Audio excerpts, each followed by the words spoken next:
The sky over East Hampton seemed undecided that morning, a heavy mix of low clouds and slivers of light, as if even the weather couldn't decide whether the weekend would bring sunshine or a storm. A shiny black SUV slowly made its way up the long gravel driveway of the Davenport estate, a mansion so opulent that it didn't just whisper wealth, it screamed it. Every marble column, every statue imported from Italy, every meticulously symmetrical fountain seemed to remind anyone arriving there, you are in a place where the rules are different. Inside the car was Maya Jordan, founder and CEO of Luminaris Systems, one of Silicon Valley's most talked about artificial intelligence startups. At 42, born in Trenton, New Jersey, raised by a grandmother who worked double shifts as a nurse after losing her daughter to an autoimmune disease, Maya learned early that no one was coming to save her. She would have to forge her own path. And she did. Built on code, bitter coffee, and an almost supernatural stubbornness. And now, she was here, about to finalize a $520 million merger. A deal that could not only transform her company but potentially change the course of the entire tech industry. She adjusted the collar of her graphite blazer. Simple, clean, powerful. She didn't like ostentation or clothes that screamed status. She preferred to let her results speak for her. The driver parked. "Ms. Jordan," he announced, stepping out to open the door. "We've arrived." She nodded, more to herself than to him. She stepped out, taking a deep breath. Ahead, the mansion looked more like a piece of futuristic architecture than a home. Floor-to-ceiling glass, white marble everywhere, metal sculptures that seemed better suited for a museum than a house. The door opened before she could even touch the bell. Maya, a tall, slender man with perfectly combed silver hair and a smile that seemed rehearsed in front of a mirror for decades, greeted her with open arms. "Ethan Davenport. A pleasure to finally welcome you." She extended her hand, professional, firm. "Likewise, Mr. Davenport. Please call me Ethan." "After all, we're practically partners now," he said, with that calculated smile. Maya returned a polite smile, but internally she knew in his eyes they would never be equals. Behind Ethan stood Serena Davenport, his wife, an impeccable beige-tailored suit, Louboutin heels, and a gaze that seemed to scan Maya as if evaluating a piece, and still undecided whether she belonged in that environment.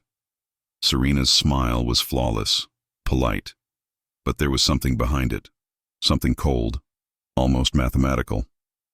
Warm enough to be socially acceptable yet distant, like someone observing without truly engaging. "Welcome to our home," she said, her tone sweet but calculated. "I hope the flight was smooth." "It was. Thank you for having me," Maya replied, keeping her voice firm, controlled. As she crossed the massive glass door, Maya was immediately enveloped by a scent that mixed lemon, polished wood, and something else. Something she could only describe as the subtle yet undeniable smell of old money. The interior was just as imposing as the exterior. Vast rooms, walls of white stone and glass, contemporary art that seemed chosen not for taste, but for market value. Everything perfectly placed. Too perfect. So sterile it felt more like a showroom than a real home. A young staff member, brown skin, black uniform, hair tied back impeccably, quietly approached, picked up Maya's small leather suitcase, and disappeared without saying a word. Yes, Maya thought. They even make you disappear in silence here. Ethan began pointing out some pieces of art, a Pollock, a Basquiat, and an 18th century Japanese sculpture. He spoke about each piece as if it were part of the family's very legacy, listing provenance, value, auctions, and dates. But Maya was barely listening. Her mind was locked on what truly mattered: the contract, the merger. $500 million in equity, global expansion, access to markets, cutting-edge research labs. The kind of deal that could make any CEO lose sleep, out of excitement or fear. But Maya wasn't just any CEO. She didn't come from lines of succession, nor from last names that opened doors. She came from sleepless nights, code that had to run, overdue bills in the early days of the startup, and a grandmother who used to say, "If they don't give you a chair, bring a stool. But sit." The weekend was fully choreographed, a formal dinner that evening, brunch with the shareholders the next day, and on Sunday, the final ceremony, complete with a press conference and photo session. Every detail meticulously rehearsed. Still, as she walked up the stairs toward the room where she would be staying, Maya couldn't shake the feeling settling in, like a cold current passing right through her chest.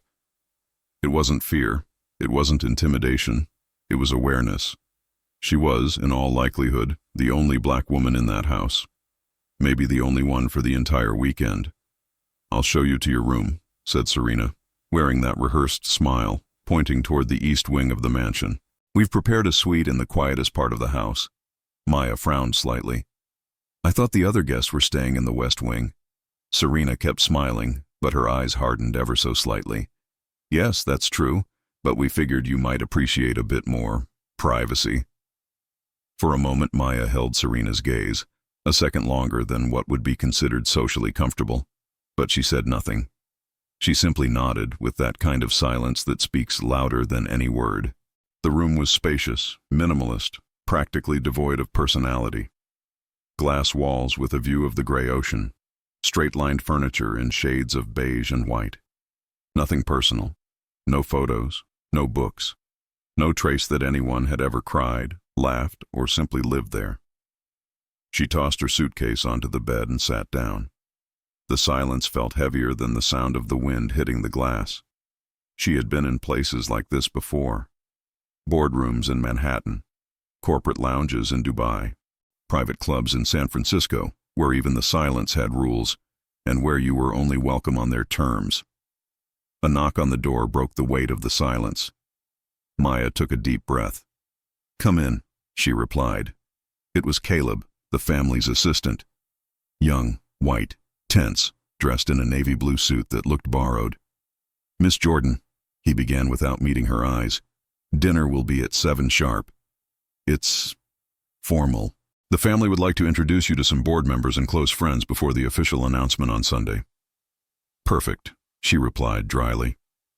He hesitated, cleared his throat, then added, "There's, a stylist available downstairs, in case you'd like to." He searched for the word. "Touch up." That word hung in the air like smoke. Touch up. Maya raised an eyebrow, letting the silence do its work before answering. "I believe I'm perfectly presentable, Caleb." He flushed, stumbling over his words.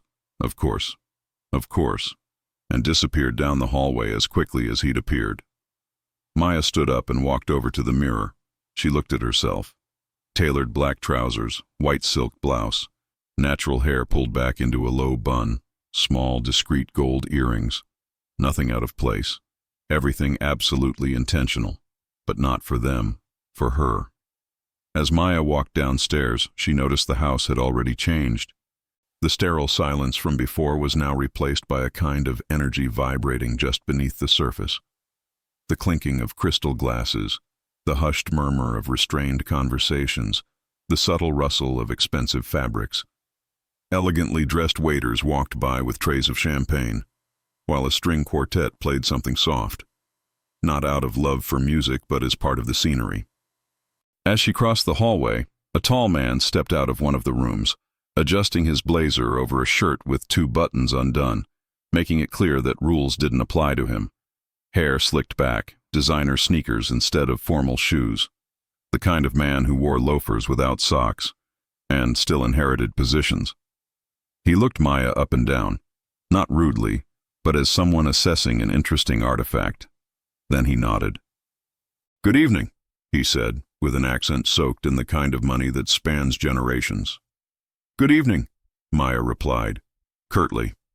They walked side by side in silence toward the main hall.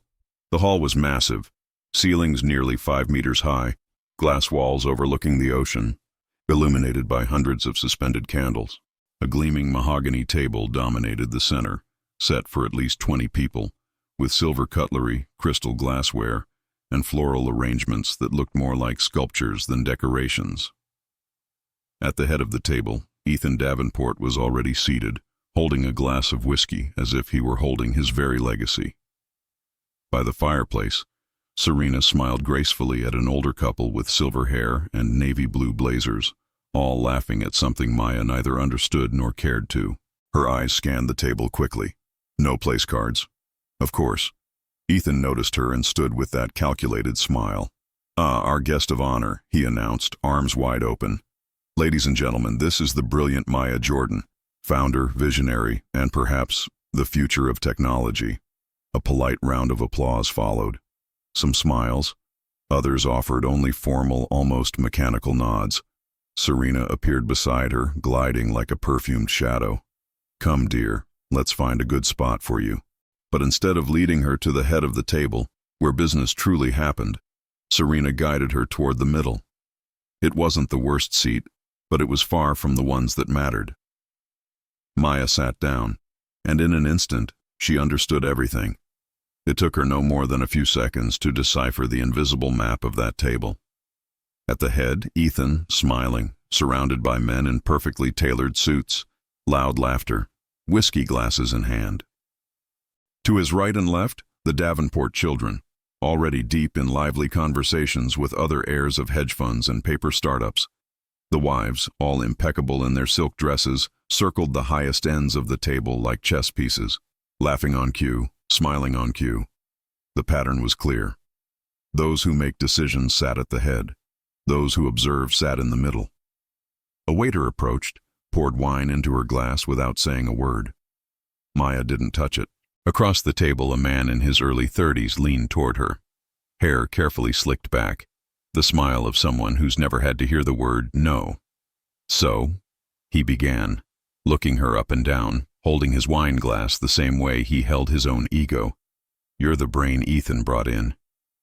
Maya slowly lifted her eyes. Brain is a bit of an exaggeration, but yes, I'm the CEO of Luminaris Systems. He chuckled. Luminaris. Right. That AI thing, yeah? Computers thinking, I don't know. Some stuff like that. She kept her expression perfectly still. We developed decision-making systems for autonomous data processing.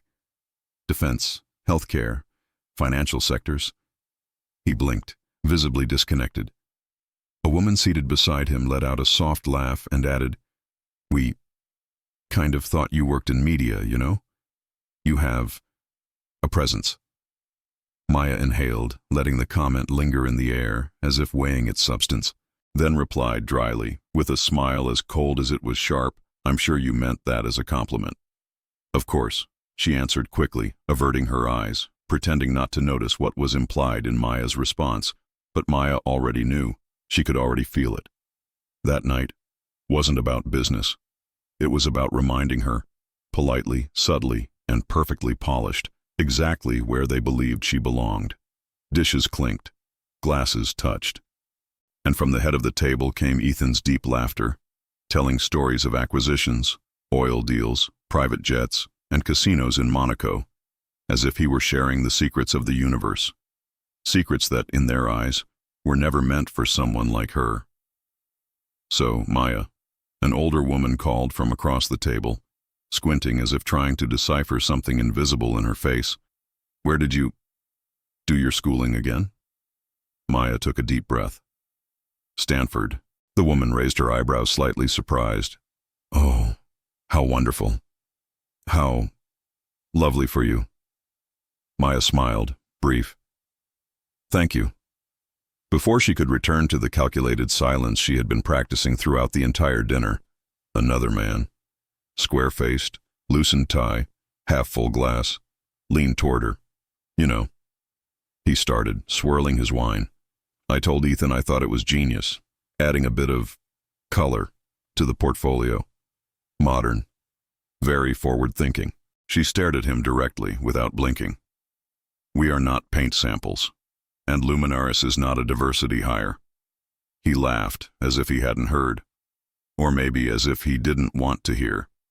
No, that's not what I meant. He waved his hand, splashing a bit of wine onto the tablecloth. I meant it's bold, you know? Very next gen. The woman beside him let out a nervous laugh and whispered something Maya couldn't, or didn't care to, catch. He just shrugged and took another sip. Maya raised her glass of water to her lips, her hand steady, but her mind, razor sharp. She had been here before, not in this mansion, not with this family, but at this kind of table, in this kind of conversation. Those disguised smiles, those words wrapped as compliments but in truth, velvet-covered blades.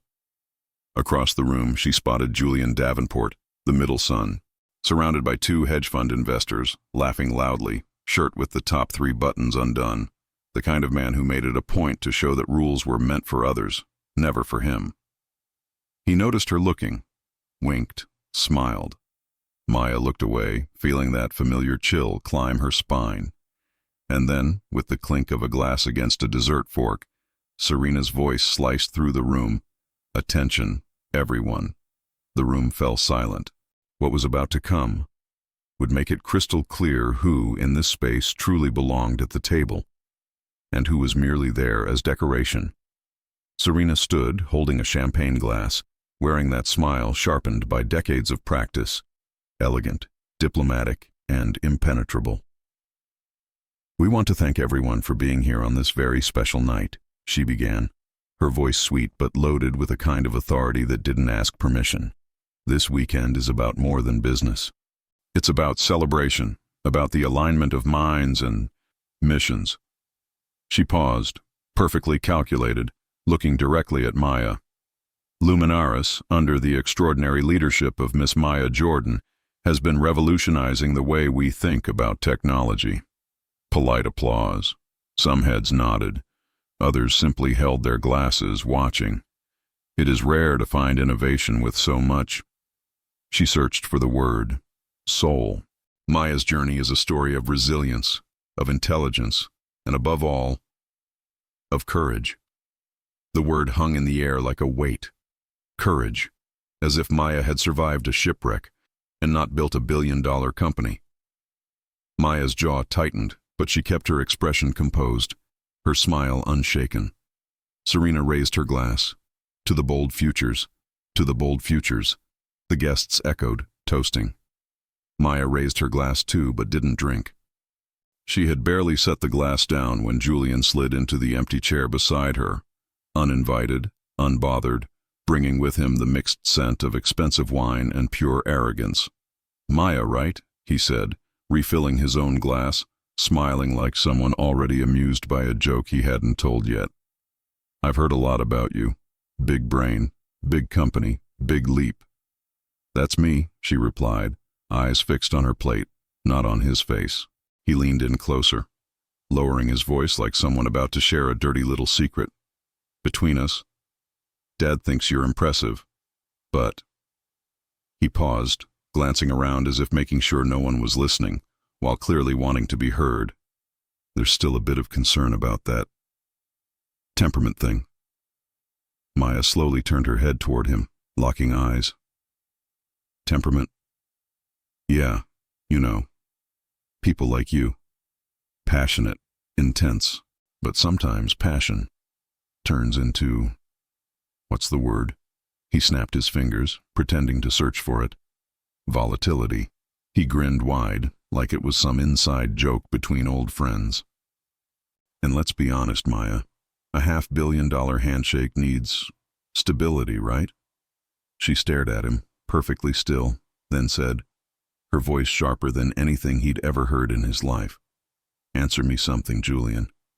If I were a 45-year-old white man wearing a Patagonia fleece and Allbirds sneakers, would you still be worried about my temperament?"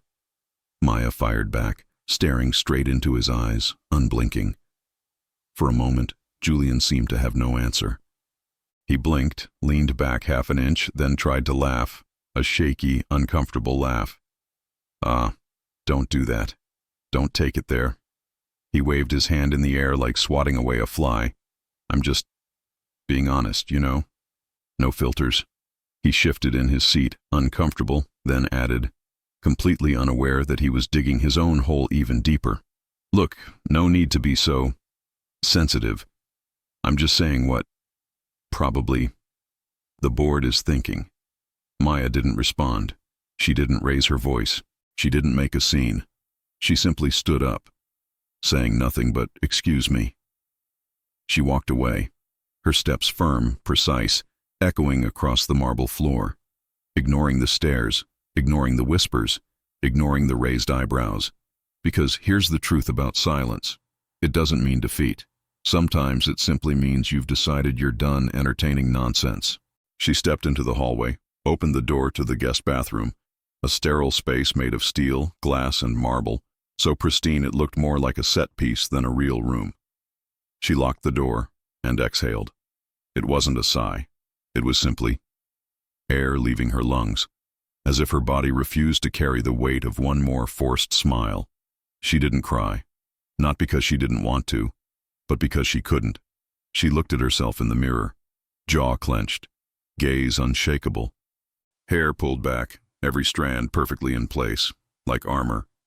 People always think being composed means being cold. What they don't understand, it's the price you pay to stay whole in spaces designed to make you feel small. Her phone vibrated. "Shauna, how's it going?" The message read. Maya stared at the screen for a few seconds, then replied, reconsidering everything. The typing bubbles appeared instantly. "Talk to me." Maya stared at those words, then typed back, "It's not just a bad dinner, Shauna. It's about who we're about to partner with. Their name will be next to ours on every contract, every invoice, every press release. I don't know if I can swallow that." There was a pause. Then Shauna replied, "Sharp, precise, you've always said. We don't beg for a seat at the table. We build our own table." Maya held the phone, felt that sentence cut deeper than anything said to her that night.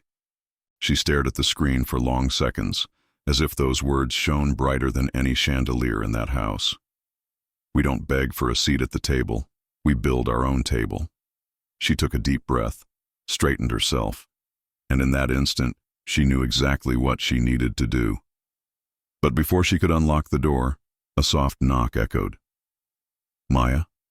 Serena's voice from the other side, melodic, as fake as a framed smile. "Is everything all right?" Maya inhaled, opened the door. "Perfect," she replied, smiling lightly but firmly. Serena tilted her head, analyzing. "Look, I know Julian can sometimes be direct, but please don't take it personally. He's... Serena searched for the right word, stumbling. "Entitled," Maya finished, crossing her arms. Serena blinked. "Privileged, yes," she corrected, trying to regain control of the conversation. Maya looked her straight in the eyes. "Answer me something, Serena. If your son were running a company like mine, would anyone be questioning his temperament? Would you seat him away from the decision makers? Would your guests assume he was brought here just to check a box?" Serena fell silent, lips tightening, her gaze faltering for a brief second. "I think you're interpreting things in a very particular way." "No." Maya's voice was sharp, precise. "I'm interpreting exactly how it was presented to me." Silence. Serena adjusted her necklace, pulled that professional smile back into place. "Look, Maya, this deal is a huge opportunity, for both sides." Maya nodded. "That's exactly what I'm starting to question." Serena's smile stiffened but didn't break. "I hope you reconsider whatever it is you're feeling right now." Maya held her gaze. "I'm not feeling anything, Serena. I'm thinking." Then she walked past her, steps steady, back to her room. She opened her laptop. Her inbox was full. Investors, advisors, journalists, all eagerly awaiting Monday's announcement. She opened a new email, took a deep breath, and typed, "After careful consideration, Luminera Systems will not proceed with the merger with the Davenport Group." She looked at the sentence, then added, "We believe integrity is non-negotiable." Saved it. Didn't send it. Not yet. She would sleep on it. But her instinct had already decided, and Maya Jordan had always trusted her instinct. Sunday dawned with a clear sky, as if even the weather knew something was about to change. Maya woke before the alarm, already dressed in her mind. Tailored black trousers, cream blouse, hair pulled back into a flawless low bun. No jewelry, no adornments, no distractions, only clarity. She sat at the edge of the bed, opened her laptop, and stared at the draft from the night before. Her finger hovered over the send button. A knock on the door. "Come in," she answered without turning around. It was Shauna. She'd taken a red-eye flight out of California the moment she got Maya's message. "You came?" Maya asked, half surprised, half relieved. Shauna shrugged, smiling. "You didn't sound like you needed strategy. You sounded like you needed backup." Maya smiled. "Thank you." They sat in silence for a few seconds. "Are you sure you want to walk away from this?" Shauna asked, crossing her arms. Maya closed the laptop, looking out the window. "I think, in practice, I already have." Shauna leaned against the wall, looking her up and down. "You know what Wall Street's going to say, right? That it was an overreaction, unprofessional, that you were difficult." Maya nodded without hesitation. "Let them." Shauna took a deep breath. "I'm with you, for whatever path. Just know you don't have to do this to prove anything to anyone." Maya stood, walked to the window, staring out at the ocean. "I'm not proving anything, Shauna. I'm protecting everything." She turned, her voice calmer than ever. Luminaris was never just about money. It's always been about what's possible, about what comes next. And these people, they don't see us. They only see something shiny, that they think they can control. Shauna crossed her arms. "So, what's the plan?" Maya smiled. No drama, no pettiness, just truth, clear, professional, public. And so it was. Hours later, Maya stepped onto the small stage of a community center in East Hampton. No mansions, no lavish halls, just a simple podium, a row of folding chairs, and dozens of journalists who, smelling smoke, had come looking for the fire. She adjusted the microphone. No teleprompter, no script. "Thank you all for being here," she began, voice steady. "I'll be brief because clarity doesn't require much time." She looked straight into the cameras. "After careful consideration, Luminaris Systems will not proceed with the merger with the Davenport Group." Silence. "This isn't about money. It's about something much bigger. Values. If this story moved you, share it with someone who needs to be reminded of their worth. Speak up when you're overlooked. And if you've ever been told to be grateful just for being in the room, remember, you can always build your own.